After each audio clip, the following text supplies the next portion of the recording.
നിർബന്ധിത സൈനിക സേവനം തിരികെ എത്തിക്കാൻ തയ്യാറെടുപ്പുകൾ നടത്തി ജർമ്മനി.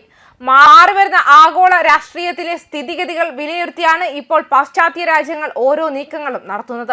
റഷ്യ ഉക്രൈൻ യുദ്ധത്തിന്റെ പശ്ചാത്തലത്തിൽ യൂറോപ്പിലേക്ക് വലിയ മാറ്റങ്ങളാണ് സംഭവിച്ചുകൊണ്ടിരിക്കുന്നത്. പല രാജ്യങ്ങളും തങ്ങളുടെ പ്രതിരോധ നയങ്ങളിൽ ചരിത്രപരമായ തിരുത്തലുകൾക്ക് തയ്യാറെടുക്കുന്നുവെന്ന വാർത്തകളാണ് ഏറ്റവും ഒടുവിൽ പുറത്തുവരുന്നത്. ഇപ്പോൾ ലോകത്തിന്റെ ശ്രദ്ധ ജർമ്മനിയിലേക്കാണ്. തങ്ങളുടെ സൈനിക ശക്തി വർദ്ധിപ്പിക്കുന്നതിനായി വോളണ്ടി മിലിറ്ററി സർവീസ് അഥവാ സ്വമേധയാ സൈനിക സേവനം തിരികെ കൊണ്ടുവരാൻ ജർമ്മൻ പാർലമെന്റ് തീരുമാനിച്ചിരിക്കുകയാണ്. പതിറ്റാണ്ടുകളായി തുടർന്നു വന്ന നയങ്ങളിൽ നിന്നുള്ള ഈ മാറ്റം യൂറോപ്പിലെ തന്നെ ഏറ്റവും ശക്തമായ സൈന്യത്തെ വാർത്തെടുക്കുക എന്ന ലക്ഷ്യത്തോടെയാണെന്നാണ് BBC റിപ്പോർട്ട് ചെയ്യുന്നത്.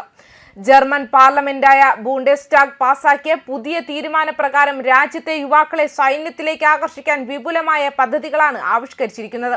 ഇതിന്റെ ആദ്യഘട്ടമായി 2026 ജനുവരി മുതൽ 18 വയസ്സ് തികയുന്ന എല്ലാ ജർമ്മൻ പൗരന്മാർക്കും സർക്കാർ ഒരു ചോദ്യാവലി അയക്കും.